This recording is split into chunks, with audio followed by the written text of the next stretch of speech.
Hello दोस्तों। आज तो स्टॉक प्रेडिक्शन में आपका स्वागत है। दोस्तों, प्री मार्केट रिपोर्ट में मैं हाजिर हूं। आज 25 फरवरी 2022 फ्राइडे, हफ्ते का आखिरी दिन, सबसे इम्पोर्टेंट दिन दोस्तों। बम बम। ये मैंने क्यों बोला दोस्तों? कल शाम 7 बजे जो मेरा ज्योतिष शास्त्र कार्यक्रम रहता है फाइनेंशियल एस्ट्रोलॉजी के ऊपर, दूसरे दिन का प्रेडिक्शन के लिए, तो कल मैंने बहुत ही बोल्ड स्टेटमेंट किया था दोस्तों। शाम 7 बजे एसजीएक्स निफ्टी 150 पॉइंट माइनस में था।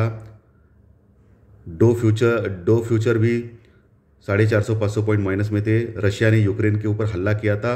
वर्ल्ड मार्केट में सब डेंजरस सिचुएशन था और लगभग सभी यूट्यूबर्स ने कल उनका जो प्रेडिक्शन और दावा किया था कि आज बहुत बड़ी मंदी होगी, और इसके विपरीत मैंने कल ज्योतिष शास्त्र के ऊपर, एस्ट्रोलॉजी के ऊपर यकीन किया और मैंने आपको बोल्ड स्टेटमेंट किया कल के कार्यक्रम में, शाम 7 बजे के कार्यक्रम में, आज के दिन के प्रेडिक्शन के लिए, क्योंकि आज तेजी हो सकती है, ऐसा मैंने बोल्ड स्टेटमेंट किया। और मैंने बोला कि मुझे भी डर लग रहा है, लेकिन एज पर एस्ट्रोलॉजी आज तेजी दिख रही है तो मुझे बोलना ही पड़ता है, ऐसा भी मैंने कल शाम 7 बजे बोला दोस्तों। आप फिर से वो वीडियो देख सकते हो कल शाम 7 बजे का, आज के दिन का प्रेडिक्शन के लिए। तो भगवान ने मेरी सुन ली है, भगवान श्री गणेश की कृपा है और थोड़ी बहुत जो वाचा सिद्धि दी है उसके अनुसार लगता है कि आज तेज़ी हो सकती है। लेकिन आज जो गैप अप दिख रहा है, ज़बरदस्त गैप अप दिख रहा है 16,500 तक, यानी कि 300 पॉइंट का गैप अप अभी तो दिख रहा है। अभी 7:40 हो गए सुबह के, और अभी आपको गैप अप दिख रहा है लगभग 300 पॉइंट का। और कल डो जोन्स ने भी शानदार कार्यक्रम किया, और डो जोन्स कल लगभग 850 पॉइंट माइनस में था पूरे दिन, लेकिन रात को भी माइनस में था, लेकिन ज़बरदस्त रिबाउंड आ गया और प्लस में क्लोज हो गया दोस्तों। डो जोन्स कल सुबह 2 बजे प्लस में क्लोज हो गया। आज सुबह 2 बजे उनका मार्केट ख़त्म होता है, उधर उधर उधर दिन है और इधर रात सुबह होती है, तो सुबह प्लस में क्लोज हो गया आज डो जोन्स। और नैस्डैक ने तो कमाल कर दिया, 3.5% की उछाल, ज़बरदस्त स्ट्रॉन्ग उछाल दे दी और ज़बरदस्त वो भी क्लोज हो गया।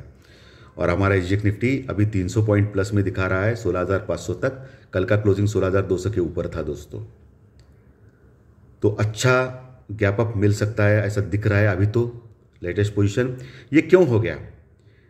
ये इसलिए हो गया दोस्तों कि कल अमेरिका ने बहुत ही बड़ा सैंक्शंस डिक्लेयर किया रशिया के खिलाफ। सैंक्शंस माने प्रतिबंध, यानी कि जो भी इंपोर्ट एक्सपोर्ट जो होता है फाइनेंशियली उनको इम्पैक्ट करने के लिए बहुत ही बड़ा प्रतिबंध लगाया है। और बहुत सारे जो उनके अलाइज देश है, यानी कि यूके है, जापान है, यूरोपियन कंट्रीज़ है, उन्होंने भी रशिया के ऊपर ये प्रतिबंध लगाए। इसका मतलब क्या होता है? इसका मतलब यही होता है कि अमेरिका और बाकी के जो देश रशिया के साथ लड़ना नहीं चाहते हैं, क्योंकि वो जानते हैं अगर वो लड़ेंगे तो वर्ल्ड वॉर 3 हो जाएगा, और वर्ल्ड वॉर 3 हो जाएगा तो उनको भी नुकसान हो सकता है, क्योंकि रशिया मामूली कंट्री नहीं है दोस्तों, बहुत ही पावरफुल कंट्री है।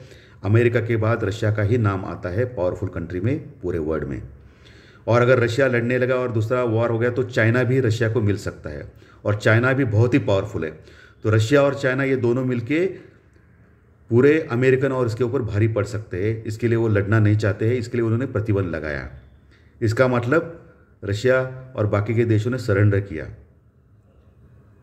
इसका मतलब क्या होता है कि अनिश्चितता जो है, अनिश्चितता यानी कि कन्फ्यूजन जो मार्केट में चल रहा था, वर्ल्ड मार्केट में, दूर हो गया।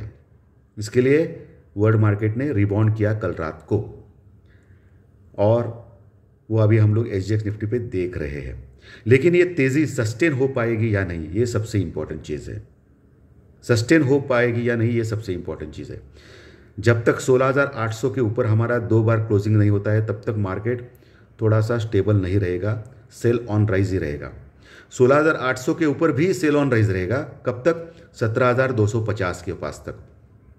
17,250 के ऊपर अगर 2 बार क्लोजिंग होता है मार्केट का, as per technical chart data points के ऊपर, तो मार्केट में थोड़ी सी स्थिरता आ सकती है और हम लोग फिर से 18,000 तक जाने की कोशिश कर सकते हैं। लेकिन अभी पल्ला बहुत दूर है दोस्तों, और हो सकता है आज सेल ऑन राइज भी होगा। जैसे मार्केट ऊपर आएगा तो जो लोग फंसे हुए हैं कॉल्स में फंसे हुए हैं बहुत सारे लोग, वो लोग उसको सेल करके निकल जाएंगे दोस्तों, तो फिर मार्केट नीचे आ सकता है।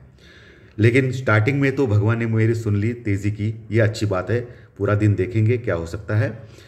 तो सबसे इंपॉर्टेंट चीज़ है, आपको आज तेज़ी मिल गई और गैप अप मिल गया तो आपके जो फंसे हुए पोजीशन है वो निकाल के क्लियर कीजिए दोस्तों, क्योंकि सेल ऑन राइज ही मामला रह सकता है 16,800 तक, ये ध्यान में रखिए। और चमत्कार हो गया तो 16,800 आज भी आएगा, कुछ बोल नहीं सकते हैं, क्योंकि डाटा पॉइंट्स के ऊपर भी बहुत ही एक विचित्र बात मुझे दिखाई दे रही है। कल मार्केट 16,200 के ऊपर क्लोज हो गया, 240 के आसपास, 240-250 के आसपास निफ्टी। लेकिन सरप्राइजिंगली 16,600-700 के ऊपर भी पुट राइटर्स है। आपको शॉक लगा रहेगा ना दोस्तों। पुट राइटर्स यानी तेजी वाले लोग 16,700, 600, 16,500, 16,500 के ऊपर भी पुट राइटर्स है बहुत बड़ी क्वांटिटी में। अगर मार्केट 16,200 तक गया है तो ये लोग भागे क्यों नहीं पुट राइटर्स। मार्केट नीचे गिर रहा है तो तेजी वाले भागना चाहिए ना, तो ये तेजी वाले वही रह गए 16,700, 600, 16,500, 16,400, 16,300, इन सभी के ऊपर पुट राइटर्स बहुत ही ज़्यादा क्वांटिटी में है दोस्तों। 16,400, 16,500 के ऊपर तो बहुत ज़्यादा है। इसका मतलब सीधा है कि उनके मन में कॉन्फिडेंस है कि मार्केट रिबाउंड करेगा और 16,500, 600 क्रॉस करेगा। ये भी हो सकता है दोस्तों, क्योंकि ये लोग बहुत होशियार हैं, बहुत होशियार है। और आज दिख रहा है कि 16,500 का बाउंस बैक आ रहा है। लेकिन एक बात है, 16,500 के ऊपर कॉल राइटर्स भी ज़्यादा है और पुट राइटर्स भी ज़्यादा है। यानी कॉल राइटर्स यानी कि मंदी वाले लोग भी ज़्यादा है, पुट राइटर्स भी ज़्यादा है, इक्वल क्वांटिटी में। इसका मतलब 16,500 का लेवल बहुत ही बड़ा रेजिस्टेंस का लेवल हो सकता है आज निफ्टी में। अगर 16,500 हम लोगों ने निकाला और ऊपर 16,600 तक हम सस्टेन रहेंगे तो 16,800 आज भी आ सकता है दोस्तों। लेकिन 16,500 के ऊपर कॉल राइटर्स बहुत ही हेवी क्वांटिटी में है और पुट राइटर्स भी हेवी क्वांटिटी में है। तो पुट राइटर्स रिवाइंड भी कर सकते हैं, अनवाइंड भी कर सकते हैं और कॉल राइटर्स बने रह सकते हैं। तो 16,500 के पास एक प्रेशर आ सकता है निफ्टी में और फिर से नीचे हम लोग जा सकते हैं। इसका मतलब 16,550, 50 पॉइंट कभी भी आगे देखना चाहिए।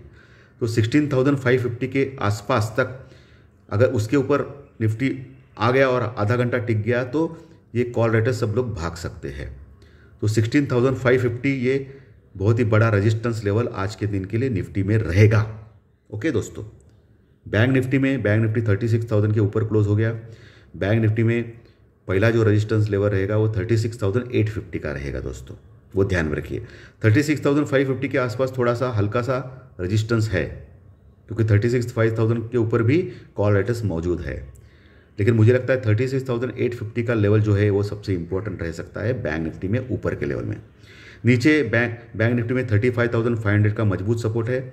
निफ्टी में अभी 16,000 का एक सपोर्ट अच्छा है और नीचे 15,800, जैसे 16,800 जैसे सपोर्ट था ना दोस्तों, वैसे 15,800 का सपोर्ट निफ्टी में रहेगा। तो ये हो गया चार्ट्स के ऊपर अभी जो दिख रहा है वो पोजीशन मैंने बोला है। पुट कॉल रेशो नया मंथ चालू हो रहा है दोस्तों, आज से नया एक्सपायरी, मार्च का एक्सपायरी चालू हो गया। कल मंथली एक्सपायरी कंप्लीट हो गई, तो आज नया पुट कॉल रेशो मिलेगा हमको। वो अभी तक डिक्लेयर नहीं हुआ है, लेकिन मुझे लगता है वो नीचे ही रहेगा क्योंकि मार्केट नीचे आ गया है। तो वो लगभग 0.8, 0.9 के पास हो सकता है। ओके, क्योंकि नया मंथ है तो नया पुट कॉल रेशो होता है। इंडिया विक्स तो 32 के पास है। अगर आज मार्केट अप होने के बाद इंडिया विक्स अगर 30 के नीचे चला जाता है तो वो अच्छा रहेगा हमारे लिए। वोलेटिलिटी थोड़ी कम हो सकती है और हम ऊपर बढ़ सकते हैं। अगर गैप अप होने के बाद भी इंडिया विक्स अगर नीचे नहीं आए तो ये इंडिकेशन होता है कि अभी भी डेंजरस मामला है और ऊपर सेल ऑन राइज 100% कन्फर्म है, ये मामला हो सकता है दोस्तों। तो उसके ऊपर आपको ध्यान रखना है, ठीक है। एशियन मार्केट प्लस में है। डो फ्यूचर्स अभी 150 पॉइंट माइनस में है, ये थोड़ी चिंताजनक बात है, लेकिन नीचे कल से 850 पॉइंट रिकवर होकर कल पॉजिटिव क्लोज हो गया। आज डो फ्यूचर मामूली 150 पॉइंट माइनस है, तो हमारे लिए इतनी मुश्किल नहीं है। यूरोपियन फ्यूचर भी पॉजिटिव है और मुझे लगता है कि गैप अप अभी होने के बाद सस्टेन होगा कि नहीं वो देखना पड़ेगा। कल एफआई ने भी बहुत ही ज़बरदस्त मजबूत सेलिंग की है, 6,500 करोड़ के आसपास की, 6,500 करोड़ के आसपास की सेलिंग कल एफआई ने की थी। वो तो दिख रहा था कि इतना मार्केट गिर गया, लेकिन सरप्राइजिंगली आश्चर्यजनक बात क्या है कि DI ने भी 7,500 करोड़ का बाइंग किया है, 7,600 करोड़ की बाइंग की है। यानी कि FI से भी, FI ने बेचा है 6,500 करोड़, लेकिन DI ने 7,500 करोड़ का माल उठाया है लगभग।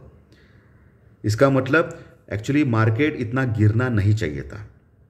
इसका मतलब हम लोग जैसे रिटेलर जो लोग हैं वो भयभीत हो गए और हम लोगों ने वो पोजीशन छोड़ दी, या मार्जिन ट्रिगर होने के बाद, क्योंकि कल मंथली एक्सपायरी थी तो बहुत सारे लोगों ने मार्जिन के ऊपर फ्यूचर्स कॉल लिए थे, उनकी मार्जिन ट्रिगर हो गई। जैसे नीचे मार्केट गया तो मार्जिन ट्रिगर होने के बाद उनका पोजीशन कट गया, इसके लिए मार्केट नीचे आ गया। वैसे देखा जाए तो ऐसा मुझे लगता है। तो दोस्तों, चैनल के डिस्क्रिप्शन बॉक्स में बिलो द टाइटल डिस्क्लेमर रखा है, उसको कृपया पढ़िए जानिए। एज पर डिस्क्लेमर, ये एजुकेशनल प्रोग्राम है। आपके प्रॉफिट या लॉस, लाभ या हानि के लिए मैं और मेरा चैनल जिम्मेदार नहीं रहेंगे, रिस्पॉन्सिबल नहीं रहेंगे। ये प्लीज़ नोट करके रखिए दोस्तों।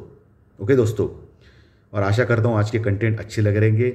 लाइक का बटन बनता ही बनता है, और इसके कंटेंट आपके दोस्तों में शेयर कीजिए और उनको बोलिए कि हर दिन 4 वीडियो देने वाला ये यूट्यूब चैनल आपके लिए हेल्पफुल रहेगा, आपके लिए प्रॉफिटेबल रह सकता है। धन्यवाद दोस्तों, फिर मिलेंगे दोपहर 12 बजे 1 बजे के बाद मार्केट अपडेट में। Thank you very much.